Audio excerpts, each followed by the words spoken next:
بسم اللہ الرحمن الرحیم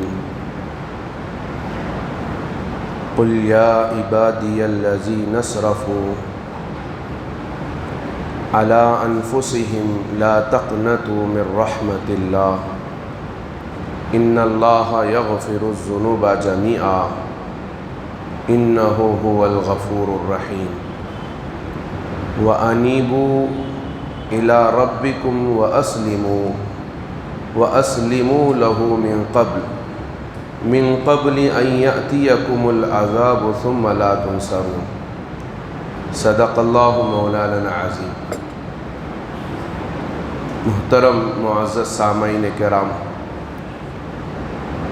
میں نے ابھی جو آیت تلاوت کی یہ تقریباً 24ویں پارے کی آیت ہے۔ آج تراویح میں تیسری چوتھی رکعت میں ہم نے یہ آیتیں سنی ہیں۔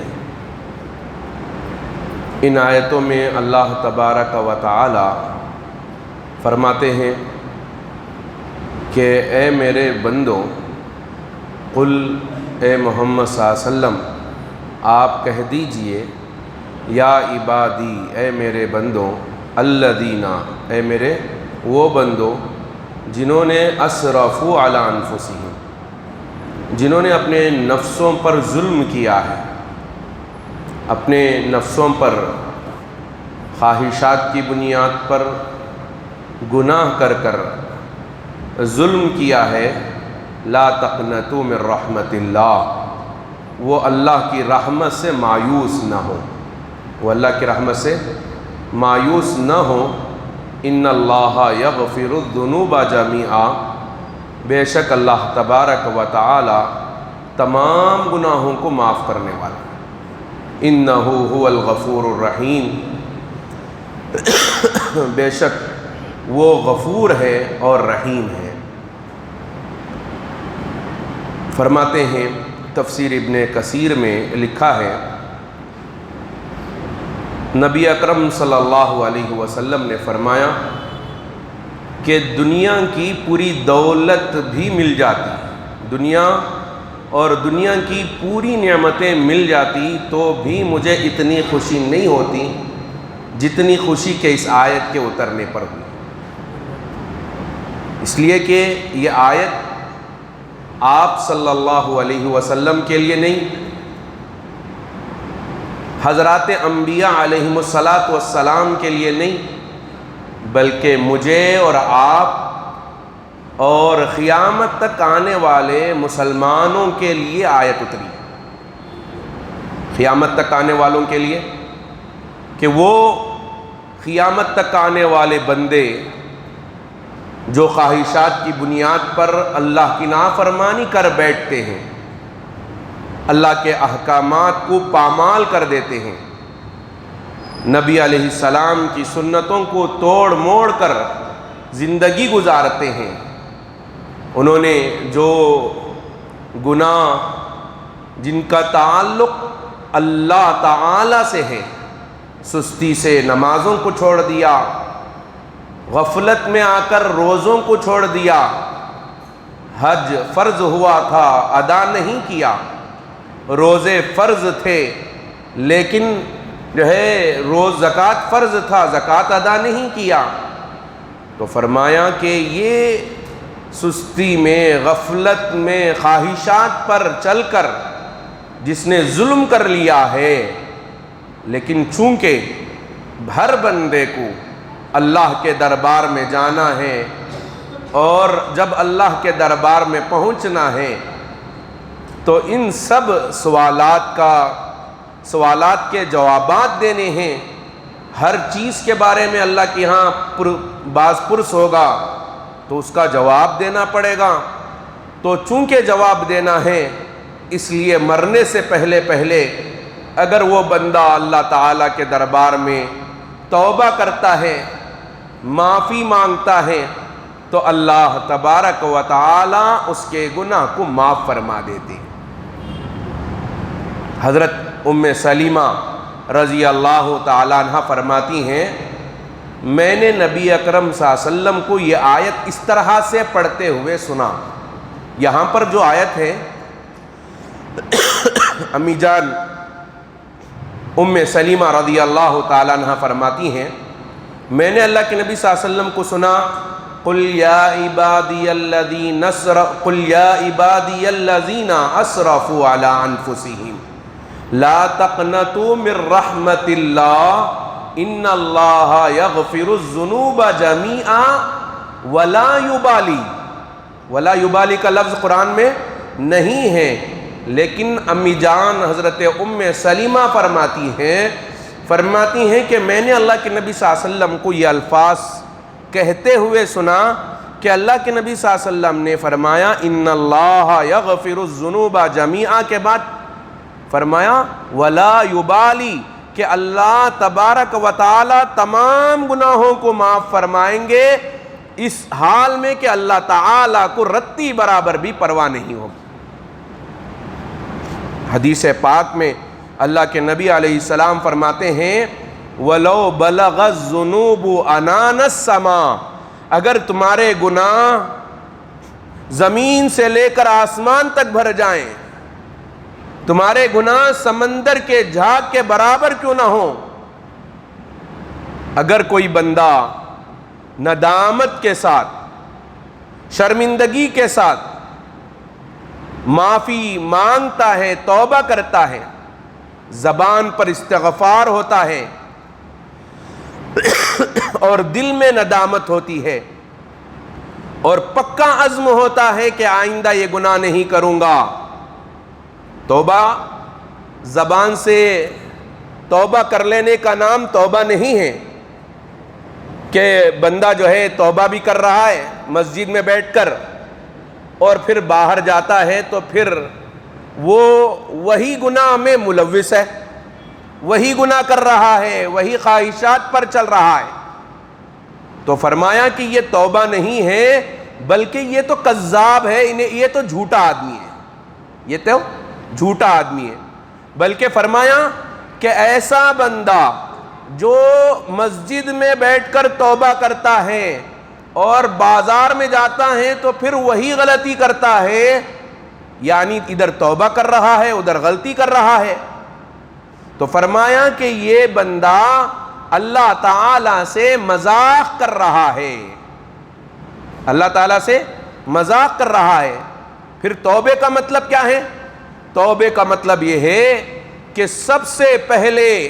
جس گناہ میں وہ لگا ہوا ہے سب سے پہلے اس گناہ کو چھوڑیں،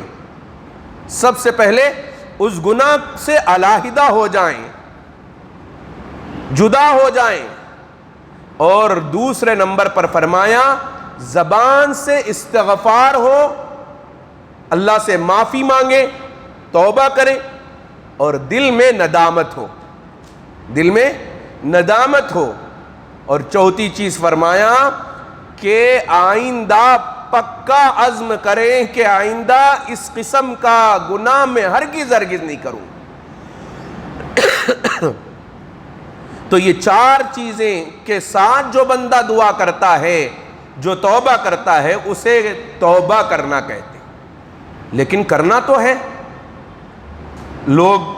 جو ہے خواہشات کی بنیاد پر اور جہالت میں غفلت میں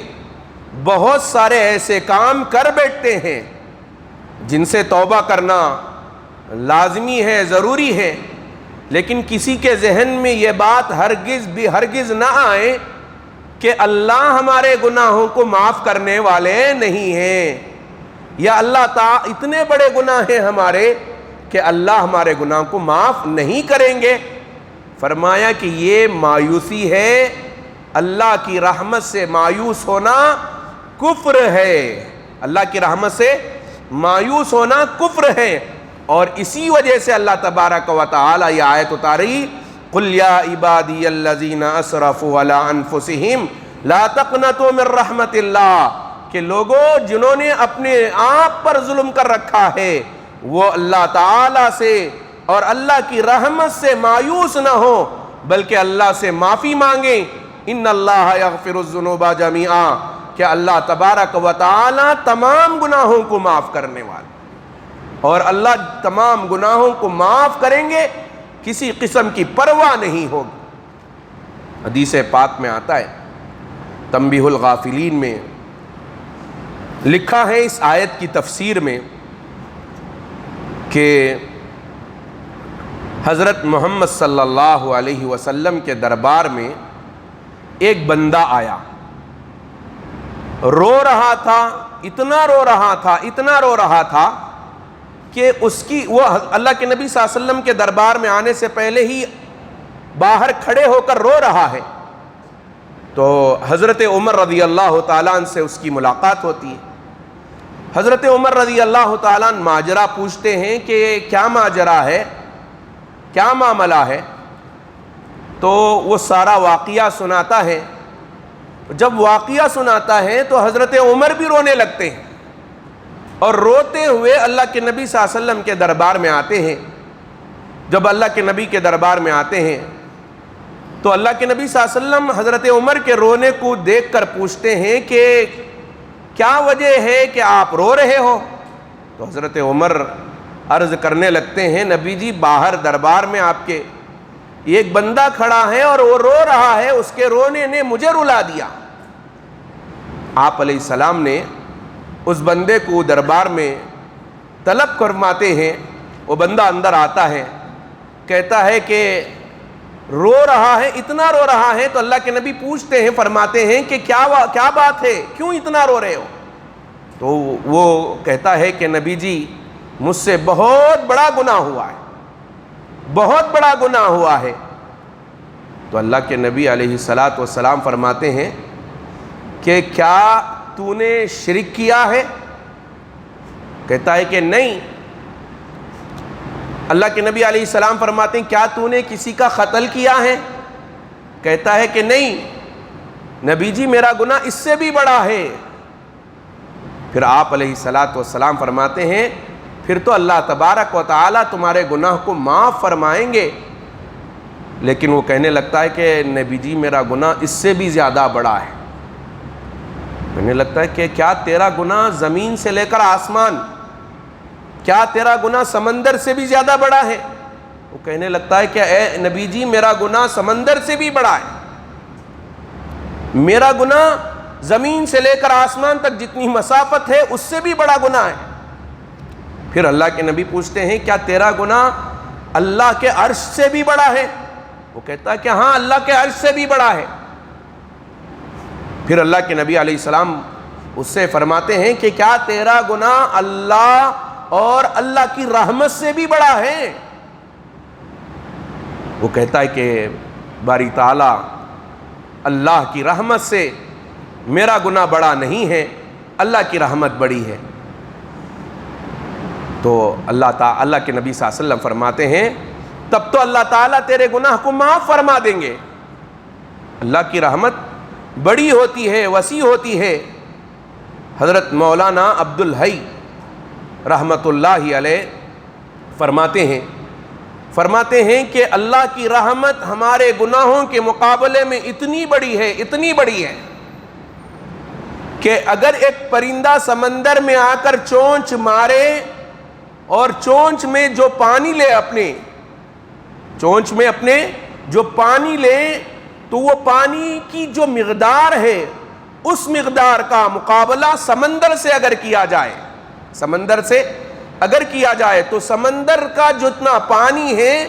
وہ پانی اللہ کی رحمت کے مطابق ہے، اور جو چونچ میں چڑیا نے پانی لیا ہے وہ گناہوں کی مقدار ہے ہمارے۔ جب ہمارے گناہ اتنے ہیں اللہ کی رحمت کے دریا کے سامنے، تو اللہ تبارک و تعالی ہمارے گناہوں کو ایک ہی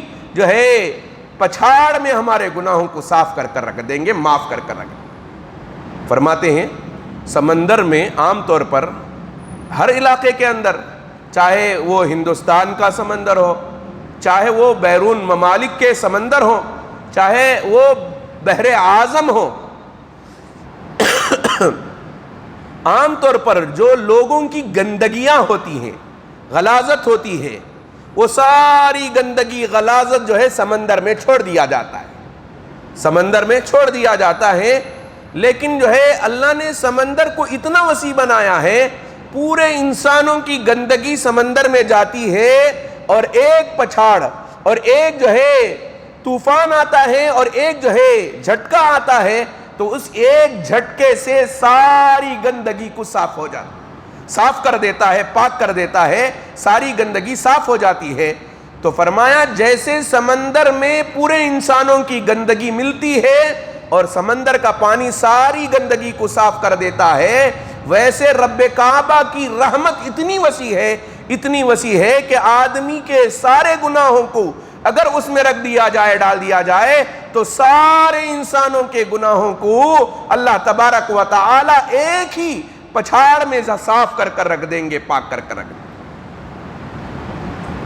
چنانچہ فرماتے ہیں کہ اللہ کے نبی صلی اللہ علیہ وسلم اس بندے سے درخواست فرماتے ہیں کہ بتا تو صحیح تیرا گناہ کیا ہے،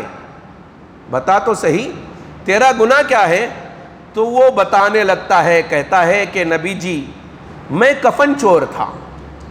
7 سال سے کفن چرایا کرتا ہوں، لیکن ایک مرتبہ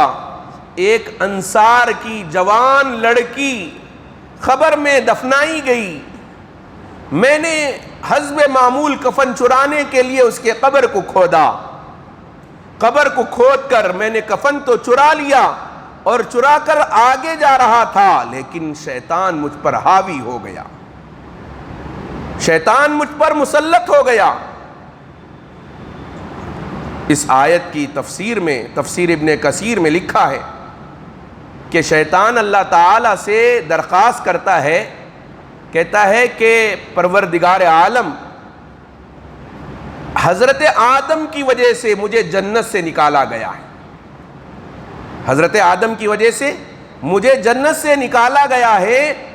آپ مجھے حضرت آدم اور ان کی ذریت پر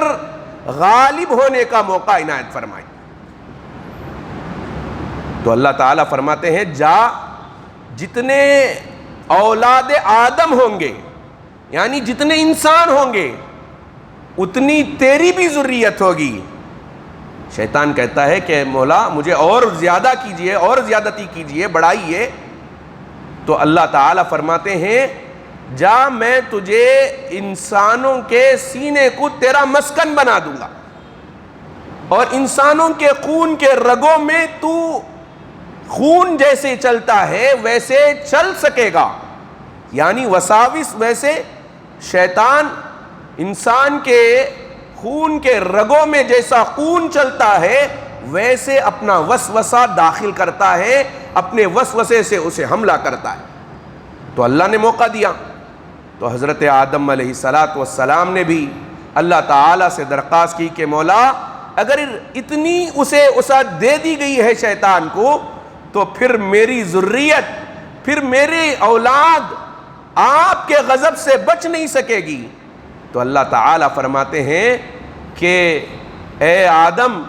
میں تمہاری اولاد کے لیے ایک عمل کرے گی تو 10 گنا بڑھا کر ثواب دوں گا۔ تو حضرت آدم فرماتے ہیں کہ اے مولا اور آگے اور مزید اضافہ فرمائیے۔ تو اللہ تبارک و تعالیٰ فرماتے ہیں اے آدم سن لو، جب تک میرے آپ کے اولاد کی، میرے بندوں کی موت نہ آ جائے، موت سے پہلے اگر وہ توبہ کرنا چاہیں توبہ کر لیں، تو میں ان کی توبہ کو قبول کر لوں گا اور ان کو ان کے گناہوں کو معاف کر دوں گا۔ کہتے ہیں کہ شیطان اس وقت میں سب سے زیادہ روتا ہے جب بندہ توبہ کرتا ہے، اللہ سے معافی مانگتا ہے، کہتا ہے کہ میری پوری محنت اس نے ضائع کر دیا، کہ ایک توبہ کیا اللہ نے اس کے سارے گناہ معاف کر دیے۔ چنانچہ وہ صحابی رسول سے اللہ کے نبی پوچھتے ہیں کہ تیرا کیا گناہ ہوا؟ تو کہتا ہے کہ شیطان مجھ پر مسلط ہو گیا اور میں اس جوان لڑکی کے ساتھ نعوذ باللہ ثم نعوذ باللہ میں نے جو ہے بدکاری کر لی۔ اللہ کے نبی صلی اللہ علیہ وسلم کو اتنا غصہ آیا، آپ بیٹھے ہوئے تھے، اٹھ کھڑے ہوئے اور ایک تماچا رسید کیا، کہا کہ اے فاسق، تجھے تو جہنم ہی میں جانا ہے، یہاں سے چلا جا۔ کہتے ہیں کہ وہ بندہ روتا ہوا وہاں سے چلا گیا۔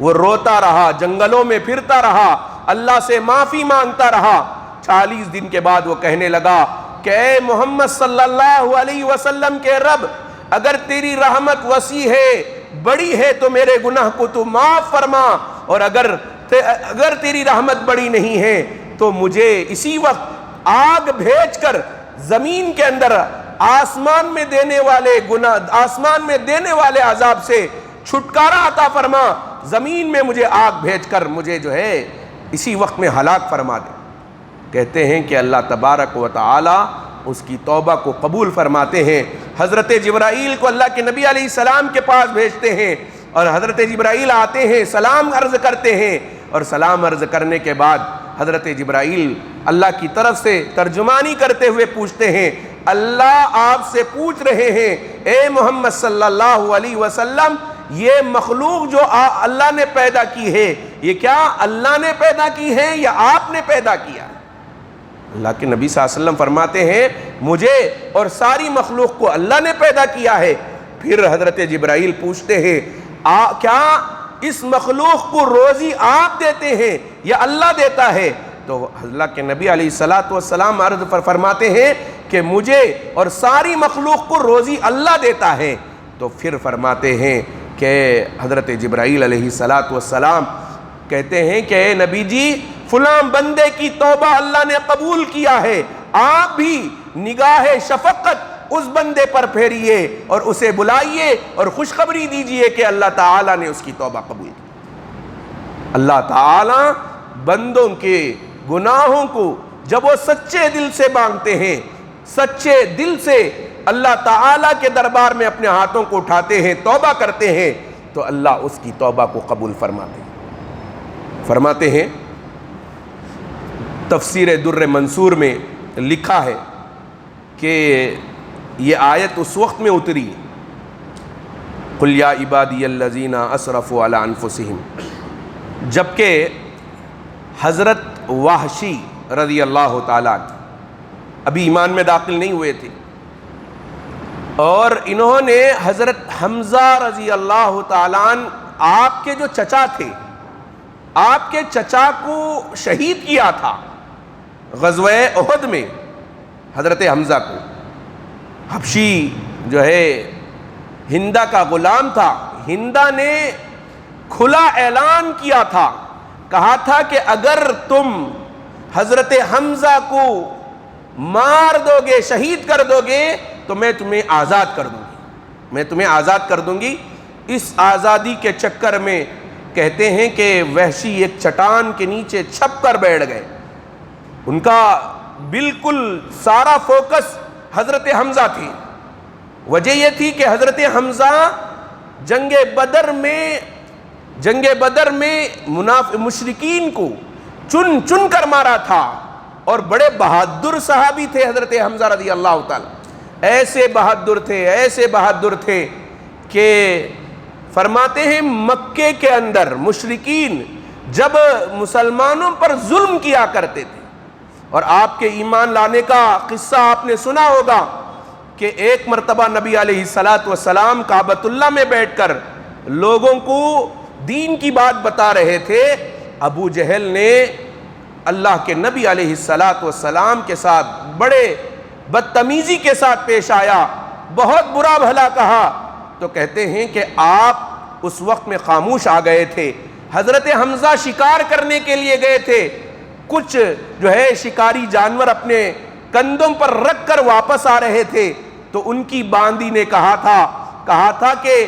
کیا تھوڑی دیر پہلے تم آ جاتے تو تم دیکھتے تمہارے بھتیجے کے ساتھ ابو جہل نے جو برتاؤ کیا, وہ برتاؤ کو تم دیکھتے. اتنا برا بھلا کہا ہے کہ محمد صلی اللہ علیہ وسلم بڑے شرمندگی کے ساتھ کعبۃ اللہ سے اپنے دار ارقم کی طرف چلے ہیں. تو کہتے ہیں کہ حضرت حمزہ کو غصہ آیا. ابو جہل جو کہ مشرکین کا سردار تھا, اسلام کا بڑا دشمن تھا, کہتے ہیں حضرت حمزہ رضی اللہ تعالیٰ سیدھے گئے. آپ کی عادت تھی لوگوں سے بات کرنے کی, لیکن بات نہیں کیا, سیدھے کعبۃ اللہ میں گئے, اور مشرکین وہاں پر پورے کے پورے بیٹھے ہوئے تھے, اور وہاں ابو جہل بھی بیٹھا ہوا تھا. میں یہ بتانا چاہ رہا ہوں حضرت حمزہ کی قوت اور طاقت اور بہادری اور آپ کی شجاعت، کہ کہتے ہیں کہ سیدھا گئے اور جا کر ایک ایسا تماچا مارا ابو جہل کو، جو کہ مکے کا سردار ہے، ایسا تماچا مارا کہ زخمی ہو گیا، اور مشرکین حضرت حمزہ پر ٹوٹ پڑنے گئے۔ اتنے میں ابو جہل نے کہا کہ نہیں نہیں حمزہ کو چھوڑ دو، معلوم ہوتا ہے کہ یہ بھی بددین ہو گیا، اور میں نے ان کے بھتیجے کے ساتھ بہت برا سلوک کیا ہے۔ یعنی کسی کی ہمت نہیں ہوئی حضرت حمزہ پر حملہ کرے، حضرت حمزہ کے ساتھ جو ہے برا سلوک کریں۔ حضرت حمزہ نے اسی وقت میں کہا کہ میں اسی جگہ اعلان کرتا ہوں کہ محمد عربی صلی اللہ علیہ وسلم جو کہتے ہیں وہ سچ کہتے ہیں، اور میں بھی ان کے خدا پر ایمان لایا۔ ایسی طاقت والے حضرت حمزہ رضی اللہ تعالیٰ جنگ احد کے میدان میں جب جو ہے وحشی نے دیکھا تو فوراً برچھا لے کر مارا، نیزہ لے کر مارا، جس کی وجہ سے حضرت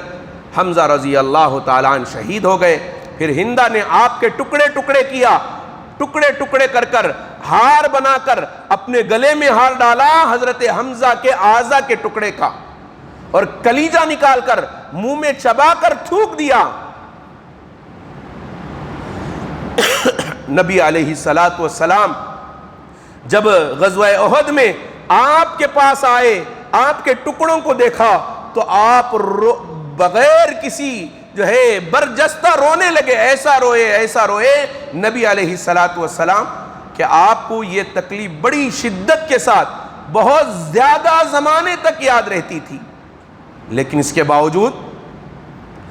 جب وحشی نے حضرت نبی اکرم صلی اللہ علیہ وسلم سے کہا کہ نبی جی میں ایمان میں داخل ہونا چاہتا ہوں، میں مسلمان ہونا چاہتا ہوں، لیکن کیا کریں کہ آپ کے قرآن میں یہ فرمایا گیا ہے کہ والذین لا يدعون مع اللہ الہا آخر ولا يقتلون النفس التي حرم اللہ الا بالحق ولا يزنون، یعنی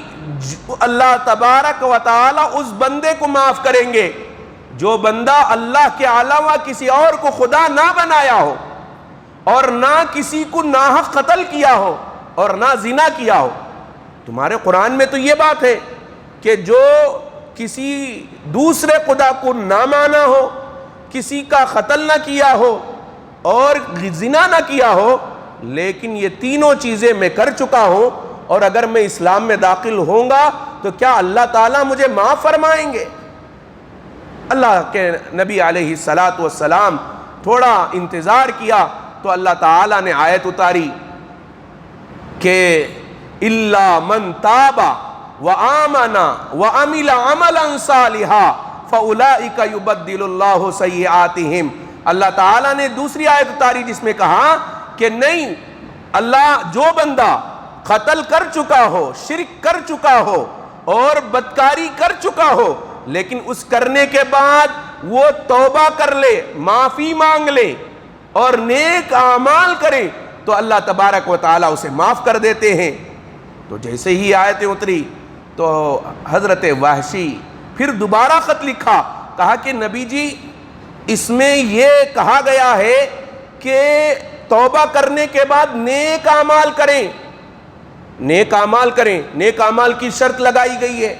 اور اگر کہیں مجھ سے نیک اعمال نہ ہو تو پھر تو میرا بیڑا غرق ہو جائے گا۔